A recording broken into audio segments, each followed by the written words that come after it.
नमस्कार दोस्तों, स्वागत है आपका हमारे इस YouTube चैनल सनातन सूर्यलोक में। हिंदू धर्म में तुलसी के पौधे का महत्व सबसे अधिक है। इसकी सबसे पहले पूजा भगवान विष्णु जी ने की थी। श्री हरि कहते हैं, जिस प्रकार से देवी लक्ष्मी से वैकुंठ को ऐश्वर्य प्राप्त है, उसी प्रकार से वैकुंठ में तुलसी के कारण ही पवित्रता प्राप्त है। पृथ्वी लोक पर जिस स्थान पर भी तुलसी का पौधा होगा, उस स्थान पर कभी बुराई का वास नहीं होगा। ऐसा स्थान सबसे अधिक पवित्र होगा। इसी कारण से हमें हमारे घर में तुलसी का पौधा अवश्य ही लगाना चाहिए। तुलसी के पास दीपक जलाने से क्या होता है, आइए जानते हैं इस प्राचीन महान कथा के माध्यम से, जो भगवान श्री कृष्ण ने देवी सत्यभामा को सुनाई है। दोस्तों, एक समय की बात है, देवी सत्यभामा भगवान श्री कृष्ण के पास आकर उनसे पूछने लगती है, हे स्वामी, आपने मुझे तुलसी के पौधे को जल देने का महात्म्य सुना दिया है, लेकिन तुलसी के पास दीपक जलाने का क्या महात्म्य है? रोज शाम को तुलसी के पास दीपक क्यों जलाया जाता है? इससे मनुष्य को कौन सा फल प्राप्त होता है? तुलसी के पास दीपक जलाने की विधि क्या है तथा दीपक लगाते समय कौन से मंत्र का उच्चारण करना चाहिए? कृपया आप मुझे विस्तार से बताइए। भगवान श्री कृष्ण कहते हैं, हे देवी, आज तुमने समस्त संसार के कल्याण की भावना से बहुत ही उत्तम प्रश्न किया है। तुम्हारे इस प्रश्न का उत्तर देने से पूर्व मैं तुम्हें एक प्राचीन इतिहास सुनाता हूं, जिससे तुम्हें तुम्हारे सभी प्रश्नों के उत्तर मिल जाएंगे। शाम को तुलसी के पास दीपक जलाने से जो फल मिलता है, उसी का वर्णन मैं इस कथा में करूंगा। इसीलिए तुम इस कथा को ध्यान पूर्वक सुनना। इस कथा को ध्यान से पूरा सुनने मात्र से ही मनुष्य को 100 वर्षों तक तुलसी के पास दीपक जलाने का पुण्य प्राप्त होता है। देवी सत्यभामा कहती है, हे प्रभु, मैं इस कथा को सुनने के लिए उत्सुक हूं। कृपया आप इस कथा को मुझसे कहिए। तब भगवान श्री कृष्ण देवी सत्यभामा को वह कथा सुनाने लगते हैं। हे देवी, पूर्व काल की बात है, दक्षिण दिशा में तुंगभद्रा नाम की एक बहुत बड़ी नदी है। उसी नदी के किनारे पर हरिहरपुर नाम का एक अत्यंत सुंदर नगर बसा हुआ है। उसी नगर में हरि दीक्षित नाम के एक ब्राह्मण निवास करते थे। वे अत्यंत गुणवान, चरित्रवान, धर्म कार्य करने वाले तथा वेदों के मार्ग पर चलने वाले थे। उन्होंने समस्त शास्त्रों का अध्ययन किया हुआ था। उसी ब्राह्मण की एक पत्नी थी, जिसे लोग दुराचारा कहकर पुकारते थे, क्योंकि उसके कर्म ही उसके नाम के अनुसार थे। वह सदैव ही अपने पति को अपमानित करती थी, अपने पति के लिए कुवाच्य कहती थी, पति को भयंकर दुख देती थी, पति के लिए कभी भोजन नहीं बनाती थी। उसने उसके पति के साथ कभी शयन नहीं किया, कभी उसके साथ प्रेम से व्यवहार नहीं किया। पति के मित्र परिवार के लोग घर पर आते तो वह स्त्री उनको अपमानित करके भगा दिया करती थी और स्वयं काम भाव से उन्मत्त होकर निरंतर अन्य व्यभिचारिणी स्त्रियों के साथ घुमा करती थी। उसका मन पति को छोड़कर पराये पुरुषों में लगा रहता था। उसने कभी अपने पति से प्रेम से बात नहीं की, किंतु पराये सुंदर सुंदर पुरुषों के संग बैठकर बातें करती थी। पराये पुरुषों को मोहित करने के लिए सज धज कर गांव में घूमने जाया करती थी। कभी वह वन में किसी वृक्ष के नीचे खड़ी रहकर सुंदर पुरुषों की राह देखने लगती और किसी दुष्ट पुरुष को मोहित करके उसके संग भोग विलास किया करती थी। फिर एक दिन वह दुराचारिणी स्त्री वन में जाकर एक वृक्ष के नीचे खड़ी हो गई। उसका चित्त काम से भरा हुआ था। वह किसी सुंदर कामी पुरुष की राह देख रही थी, किंतु बहुत समय निकलने के बाद भी उस स्थान पर कोई पुरुष नहीं आया। इसीलिए वह अत्यंत दुखी हो गई और प्रियतम की खोज में इधर उधर देखने लगी। उस दिन उसका सारा परिश्रम व्यर्थ हो गया। वहां पर खड़ी होकर वह नाना प्रकार की बातें कहकर विलाप करने लगी। हाय, आज तो इस मार्ग से कोई भी सुंदर पुरुष नहीं आया। अब मैं कैसे अपनी काम शांति करूं? आज की रात कैसे बीतेगी? वह जोर जोर से विलाप करने लगी। उसी जंगल में एक भयानक बाघ निवास करता था।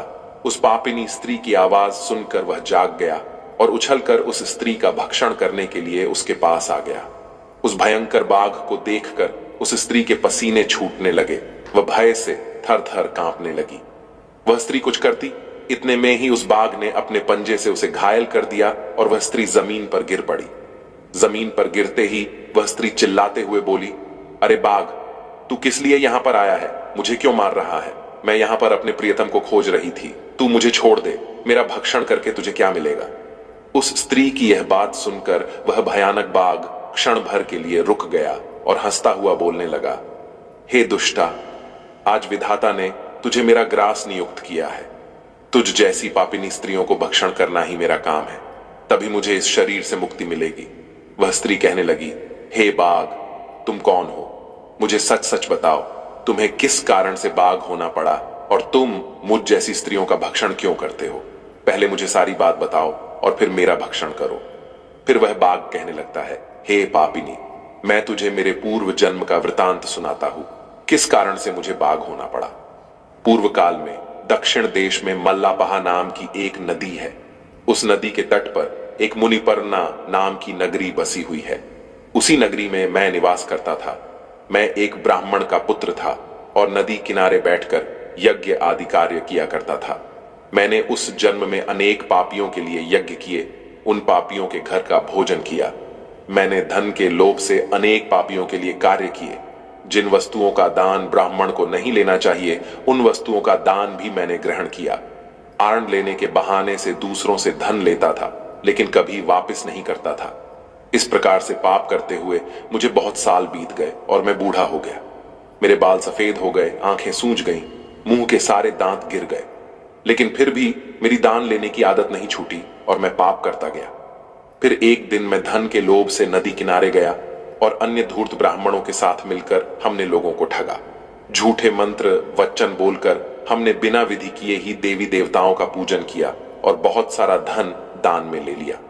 फिर उसी स्थान पर एक बीमार कुत्ते ने मेरे पैर में काट लिया और मैं मूर्छित होकर गिर पड़ा। उसी क्षण मेरे प्राण चले गए।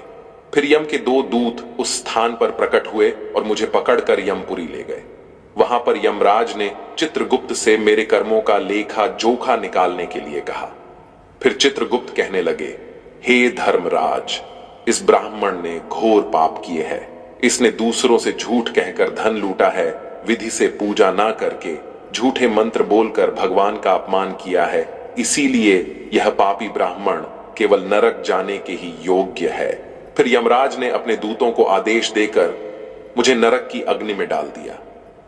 अनेक वर्षों तक नरक की सजा भोगने के बाद मुझे बाघ का शरीर प्राप्त हुआ और मैं इस दुर्गम वन में निवास करने लगा। मैं अपने पूर्व जन्म के पापों को याद करके कभी महात्मा, साधु पुरुष, सती स्त्रियों का भक्षण नहीं करता हूं। मैं केवल पापी, दुराचारी तथा कुलटा स्त्रियों का ही भक्षण करता हूं ताकि मुझे पाप से मुक्ति मिल जाए। इस प्रकार से उस बाघ ने अपने पूर्व जन्म का वृतांत सुना दिया और उस स्त्री से कहने लगा, हे पापिनी, तेरे आचरण से तू कुलटा दिखाई पड़ती है। अपने पति को छोड़कर तू इस वन में अन्य पुरुषों के साथ भोग विलास करने के लिए आई है। इसीलिए आज तू मेरा ग्रास अवश्य बनेगी। इतना कहकर उस बाघ ने अपने तीक्ष्ण नखों से उस पापी स्त्री के टुकड़े टुकड़े करके उसे खा लिया। फिर उस स्थान पर यम के 2 दूत प्रकट हुए और उस पापिनी स्त्री को उठाकर संयमनी पुरी में ले गए। वहां पर उसे यमराज के सामने खड़ा किया गया। फिर चित्रगुप्त ने उस स्त्री का लेखा जोखा निकालते हुए यमराज से कहने लगे, हे धर्मराज, यह स्त्री तो अत्यंत पापिनी है। इसने घोर पाप किए हैं। इसने व्यभिचार किया है। इसने अपने पति की कभी सेवा नहीं की। अपने पति को भूलकर पराये पुरुषों के संग भोग विलास किया करती थी। उसके पापों को सुनकर यमराज ने उस स्त्री को अग्नि से भरे हुए कुंडों में डालने का आदेश दिया। अनेक वर्षों तक उसे उस कुंड में पकाया गया। फिर उसे निकालकर रौरव नामक नरक में डाल दिया गया। इस प्रकार से उसे अनेक वर्षों तक अलग अलग नरकों में डाला गया और नरक में कष्ट भोगने के बाद वह महापापिनी स्त्री पुनः पृथ्वी लोक पर आकर चांडालिनी के रूप में उत्पन्न हुई। चांडाल के घर में जन्म लेकर वह फिर से अनेक पाप करने लगी, व्यभिचार करने लगी, अनेक पापी पुरुषों के संग विहार करने लगी। फिर कुछ समय बाद पूर्व जन्म के पापों के कारण उसे कोढ़ का रोग हो गया और वह भयानक पीड़ा सहन करने लगी। उसका अंग अंग जलने लगा, उसके नेत्रों में पीड़ा होने लगी। इस दुख को सहन करती हुई वह दिन बिताने लगी। फिर एक दिन वह तीर्थ में स्नान करने के उद्देश्य से अंतपुर में चली गई। वहां पर वह एक आश्रम के बाहर निवास करने लगी। उस आश्रम में एक तुलसी का पौधा था। अन्य स्त्रियों को वहां पर तुलसी के पास दीपक जलाते हुए देखकर उस पापी स्त्री ने भी वही किया। उसने तुलसी के पौधे के पास एक दीपक जला दिया। फिर उसी रात हृदय फटने से उसकी मृत्यु हो गई और यमराज के 2 दूत उसे ले जाने के लिए वहां पर प्रकट हुए। जैसे ही यम के दूत उस पापी स्त्री को पाश में बांधकर ले जाने लगे, भगवान विष्णु के 2 पार्षद उस स्थान पर प्रकट हुए और उन्होंने उन दूतों को रोक लिया और कहने लगे, हे दूतों, इस स्त्री को तुम छोड़ दो, ये स्त्री नरक जाने के योग्य नहीं है। तुम किसके आदेश से ऐसा अधर्म कर रहे हो? फिर यम के दूत कहने लगे, हे पार्षदों, हम यमराज के आदेश से इस पापी स्त्री को उठाकर ले जा रहे हैं, किंतु आप हमें किस कारण से रोक रहे हो? यह स्त्री अत्यंत पापी है, इसे नरक में ले जाने की आज्ञा मिली है। फिर पार्षद कहने लगे, हे दूतों, ये स्त्री तो विष्णु भक्त है, ये नरक जाने के योग्य नहीं है। इसने शाम को तुलसी के पास दीपक जलाया है, इसी कारण से इसके समस्त पाप नष्ट हो गए हैं।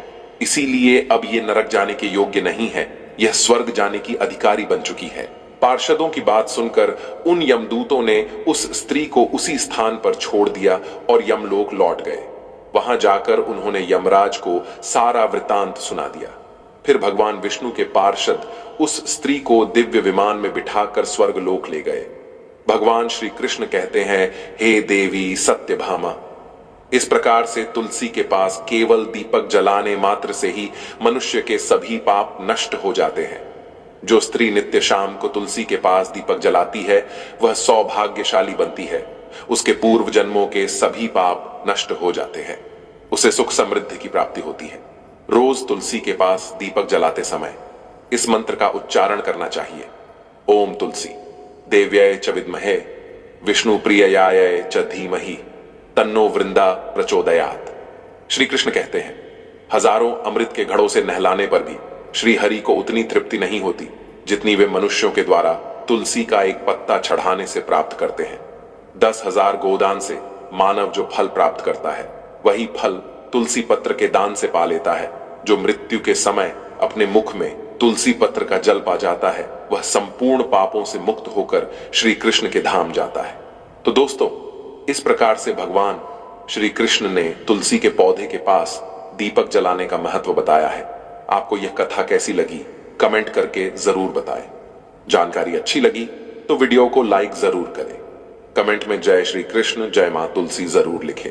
घर में तुलसी का पौधा रखने से आर्थिक तंगी दूर होती है। शास्त्रों में इसे देवी लक्ष्मी का रूप माना जाता है। तुलसी के पौधे की नियमानुसार पूजा करने से वास्तु दोष भी दूर होता है। हिंदू धर्म में तुलसी के पौधे को बहुत पवित्र माना जाता है। त्योहारों में इनकी पूजा करने से घर में लक्ष्मी जी का वास होता है। ऐसी मान्यता है, जिस घर में तुलसी का पौधा होता है, वहां हमेशा देवी मां की कृपा बनी रहती है।